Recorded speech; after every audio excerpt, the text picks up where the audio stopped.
This is a 1991 Toyota Sera, and it's probably the weirdest and coolest Toyota of the 1990s. Now, back in the 1990s, Toyota in the United States was busy selling Camrys and Corollas and generally becoming an automotive force.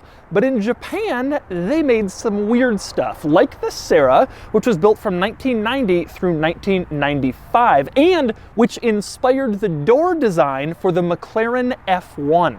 Today, I'm going to show you around it. I've borrowed this Toyota Sera from CNC Motors, which is an exotic car dealership here in Southern California that seems to have everything, and I mean everything from Bugatti to Ferrari to Porsche GT cars to, well, this. They have one of the most amazing inventories of any car dealership probably in the world. You can check out their inventory by clicking the link in the description below, or you can also check out their Instagram by clicking the link in the description below. So what's the deal with the Sera? Well, like I mentioned, it was sold from 1990 to 1995, and it was a compact car that was also a fun car. And when I call it a fun car, I'm not really referring to the performance, since every Sera was front-wheel drive and they all came with a 1.5-liter four-cylinder that made only 108 horsepower. No, instead I am referring to the doors. Yes, the doors, which lift up like butterfly doors, and which McLaren F1 designer Gordon Murray says inspired the McLaren F1 door design. Do you believe that this little Toyota had some inspiration for the McLaren F1? Of course, there are more quirks and features than that to the Sera, which, by the way, was only sold in Japan, meaning this one was privately imported to the United States after it turned 25 years old. It became legal to import it over here. So today I'm going to review the Sera, and I'm going to show you all of those interesting quirks and features. Then I'm going to get it out on the road and drive it, and then I'm going to give it a Doug score. And for more of my thoughts on the Sera, click the link below to visit autotrader.com/oversteer, where I've also rounded up a list of the most unusual and weird Toyota models currently listed for sale on AutoTrader.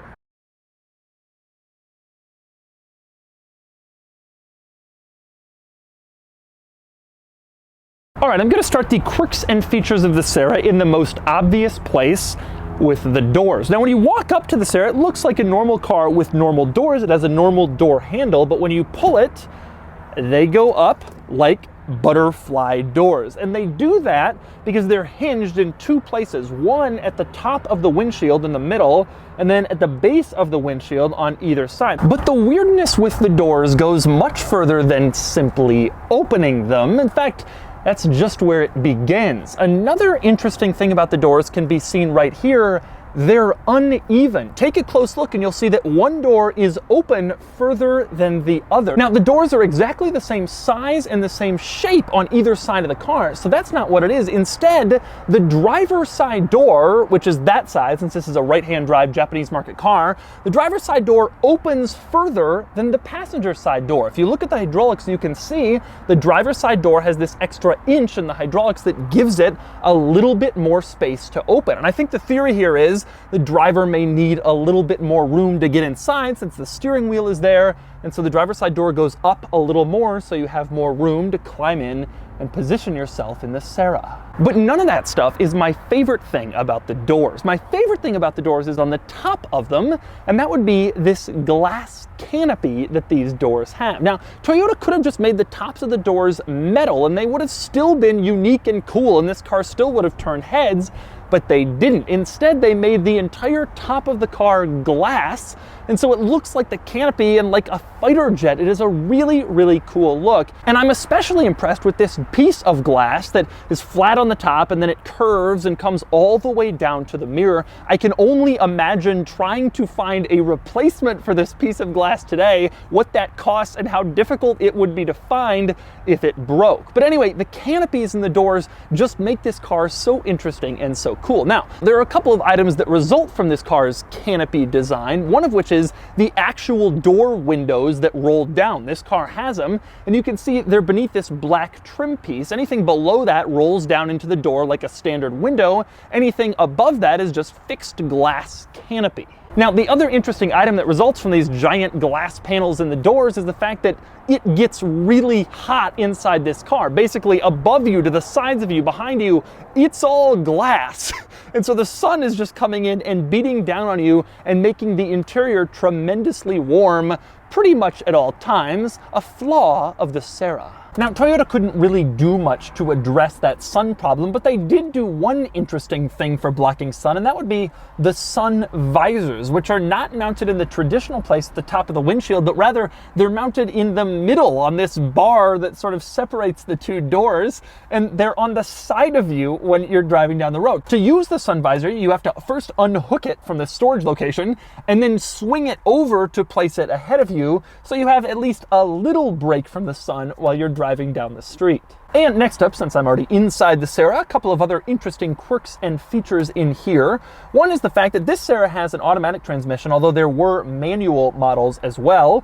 But in this one, if you shift into reverse, the car beeps at you. It doesn't beep on the outside like some dump truck backing up. Instead, it just beeps at you to remind you that you're in reverse. I hope you don't forget.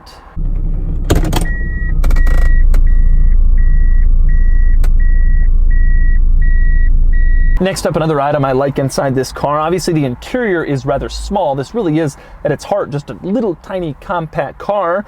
And that extends to the center console storage, this little armrest here. It's a very small armrest, but then it opens up to become a very, very small storage compartment. But nonetheless, you can stick small items in it if you want.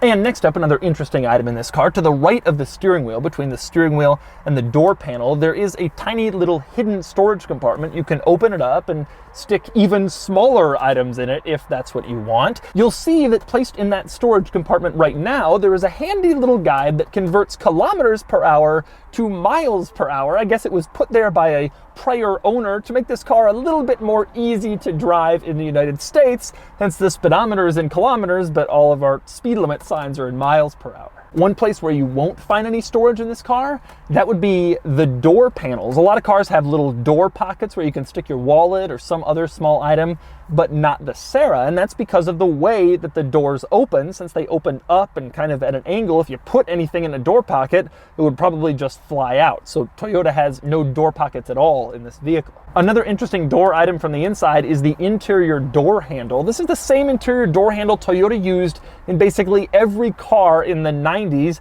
You saw it on Corollas, Camrys, everything, and now here it is in this car, and it's mounted at an angle. It just seems so weird to pull that traditional door handle and then watch the door go up like an exotic car. Another interesting item with this car, I guess this car was aimed at people who wanted to be young and hip and cool with the doors, and so Toyota put a pretty legit stereo system in this car. For one thing, you can see the Toyota original car audio system has a CD player, which would have been a really big deal back in 1991 when this thing was new. Not too many cars had CD players back then, even luxury cars, but it goes further than that. You also had these speakers mounted on the dashboard. You have one big speaker in the middle, and then you have these two additional speakers mounted on either side of the dashboard facing the passenger compartment. But that stuff was nowhere near the best thing about the sound system in this car. Oh no. Mounted back here, if you open up the rear hatch, you have another giant speaker system, which was called the Sera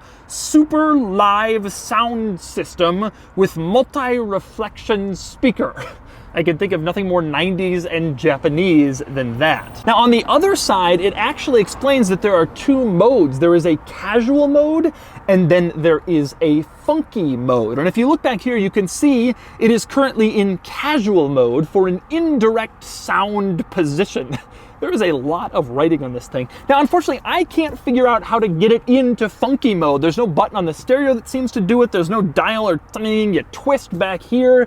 It is a mystery of the Sera. But you do have what is basically a dual mode boombox mounted on the rear deck lid in this car to enhance your sound experience and to enhance your Sera experience, as if the doors don't already do that enough. And since I'm back here, another interesting item back here is the fact that the rear boom box is actually mounted on the rear deck lid, like the rear trunk, and you can lift this panel up and then gain access to your cargo area in this car.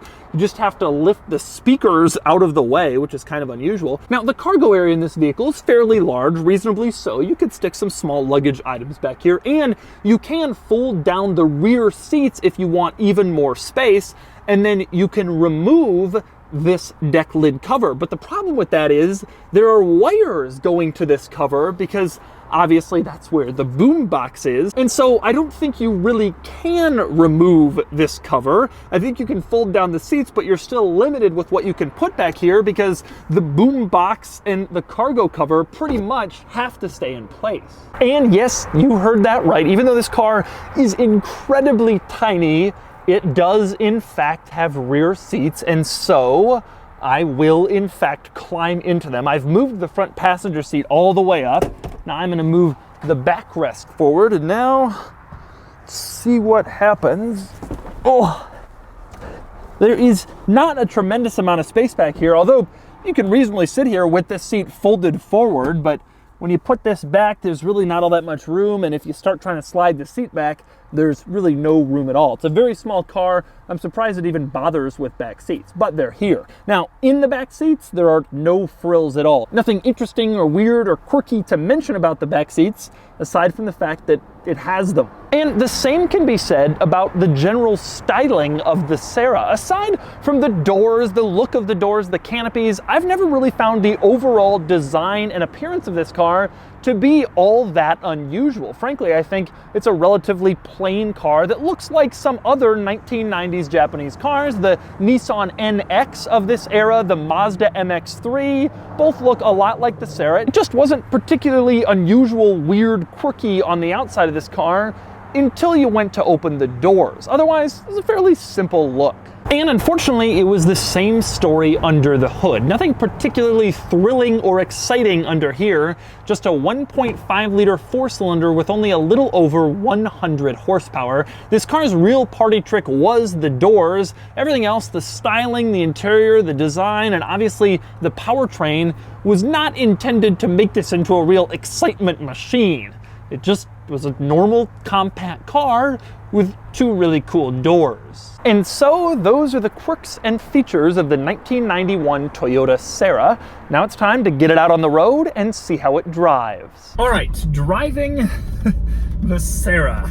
And I'm instantly reminded that I really hate driving right-hand drive cars in a left-hand drive world. It just totally throws you. Now the immediate reaction, of course, is it is absolutely insane in here.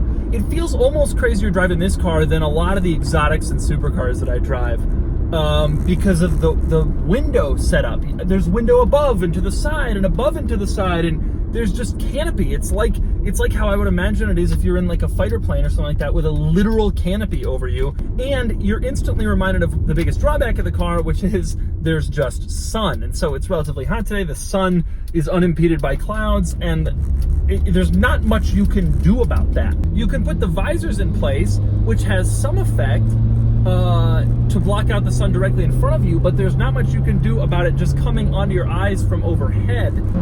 Flooring at the car is actually peppier than I was expecting it to be, given the power number and the fact that I know underneath it's really just an economy car. This was intended to be sort of the base car to the Toyota MR2, which itself was not a huge powerhouse back in 1990 when this came out. And so this isn't all that fast, but it feels a little bit faster than I expected it to, mostly because it's just so darn small. I mean, this very small front-wheel drive, you saw there's really not all that much storage. There's very little rear seat room, if any. This thing is just a tiny little car. The car is actually surprisingly quiet and tame.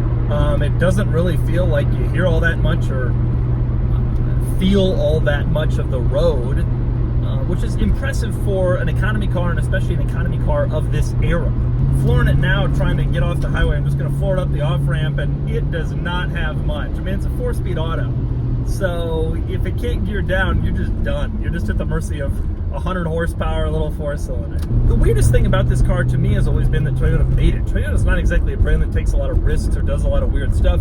And even if they wanted to make a fun little car, why did they make it with such bizarre and unusual doors? It's actually kind of an impressive thing that they did. And of course, at the time they were making MR2, which was an unusual mid-engine car, and the Supra. And Toyota, I guess, had some more guts back then. But this is probably the gutsiest car of this era from Toyota, even with some other weird products. Anybody who's interested in one of these for the driving experience is going to be disappointed. I'm sure it's more engaging with a manual transmission. The automatic, dulls the experience to some extent. But you can't do much about front-wheel drive, small wheels, small tires. It's not a sports car setup. And 100 horsepower 4-cylinder. I mean, there's just not all that much you can affect even with a transmission. But I think that the majority of the fun of it is the novelty of the doors, opening the doors, people right-hand drive, people think, what is that thing? I think that's kind of the majority of where you get your kicks in this car, because the driving experience, it's relatively slow, it doesn't corner incredibly well. It's a fun, quirky, interesting car, but I wouldn't necessarily call it a really thrilling car. All right, now this is usually the part where I give a little conclusion and then move on to the Doug score. But before I do that, I wanted to mention something that I discovered after filming that little driving portion that you just saw. Namely the fact that when you got a Sera, you were not simply left to melt in the sun under your giant sweltering glass canopy. And that's because when you got a Sera, you also got 2 panels that you could install on the top of the doors and block out the sun on both the driver and passenger side. Obviously, that's the part where the sun is beating down on you the most. Now, I discovered these in a big bag in the cargo area, I guess original to the Sera. They had been kept with it for all these years, and you can install them in place and then they will block out the sun and they will make the driving experience a little bit more normal and rational and less sunny and sweltering. And obviously then if it's a cooler day or if it's the evening, you can remove them for your full canopy experience. But this car did not leave you to swelter in the heat like I originally thought. And so that's the 1991 Toyota Sera. This may not be the most exciting car, the most thrilling car, the most engaging car to drive, but I have always wanted to check it out, to open up those famous doors and to sit inside this interior canopy. And now I've finally done it. And now it's time to give the Sera a Doug score. Starting with the weekend categories and styling, the Sera is fine, not particularly special, and it gets a 5 out of 10. Acceleration is leisurely, to say the least, and it gets a 1 out of 10. Handling is fine, but not great, and it gets a 3 out of 10. Fun factor is low. The main fun comes from the excitement of the right-hand drive import status, and of course the doors, rather than the actual driving experience, and it gets a 5 out of 10. Cool factor, however, is high. This thing turns heads, and it's got a cool story with the McLaren F1 inspiration factor, and it gets a 7 out of 10 for a total weekend score of 21 out of 50. Next up are the daily categories and features. The Sera has just the basics, and it gets a 2 out of 10. Comfort is fine, normal for a car like this, and it gets a 4 out of 10. Quality is fine. It's not the best materials, but presumably it benefits from Toyota reliability, and it gets a 6 out of 10. Practicality is low, of course, with the small rear seats and a small cargo area, and it gets a 3 out of 10. Finally, value, and this is pretty high. You can find these for under $10,000 fully imported, and that's a bargain for a fun, novel little experience. It gets a 7 out of 10 for a total daily score of 22 out of 50. Added up, and the Doug score is 43 out of 100, which places it here against some other 1990s Japanese cars. The Sera isn't especially thrilling nor especially fun to drive every day, but I do enjoy it. Those doors are very bizarre and very interesting, and I'm glad I got to check it out.